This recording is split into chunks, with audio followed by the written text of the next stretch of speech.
And return on investment here, we need to look at, it's not just the cost of tuition. And there's housing, food, right? All of the things, books. It's a big, big chunk.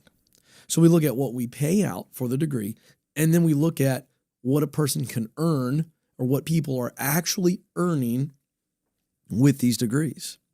So we're going to break this down. Again, some of this information from the Washington Post, and then I'm going to jump to some other things as we get into our In the News segment later on. So a bachelor's in anthropology costs $132,656 on average. Graduates earn a salary of only $19,227 2 years later.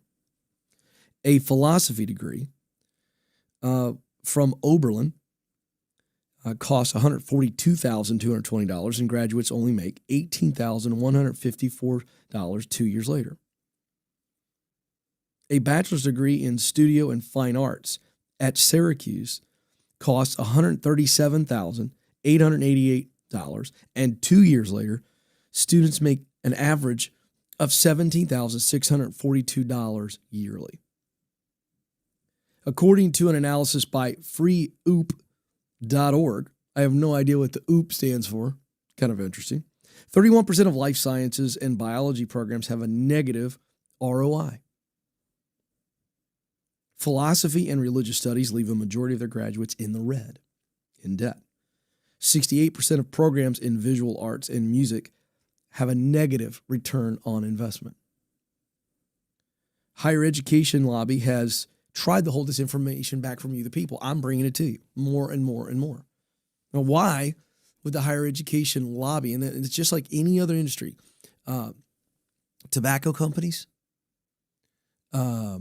you just think down the list, they pay these high-priced lawyers, former politicians, huge money to lobby Congress to create advantageous regulations, advantageous legislation, and to keep some of this stuff out of the news.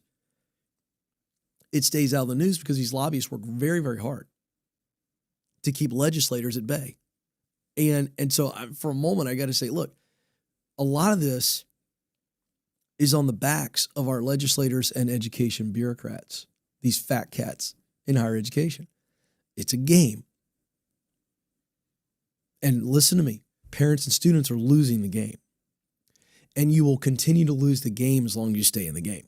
You are in the matrix. The matrix has been created around you, and it's taking advantage of you. And we have to wake up to this. This is a game, a high price, high stakes game. The stakes are our financial futures, our emotional states, dealing with all this unbelievable debt. These pressures and realities turn into massive personal problems, confusion that turns into depression, debt that turns into depression, confusion that turns into anxiety. It just keeps going and going and going.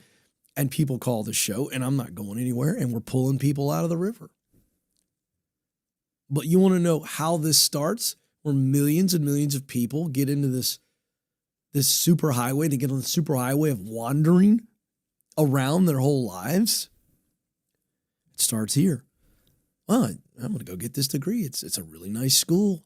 It's an expensive degree. And everything's going to be okay. It's been sold as a magic pill. And it's not magic.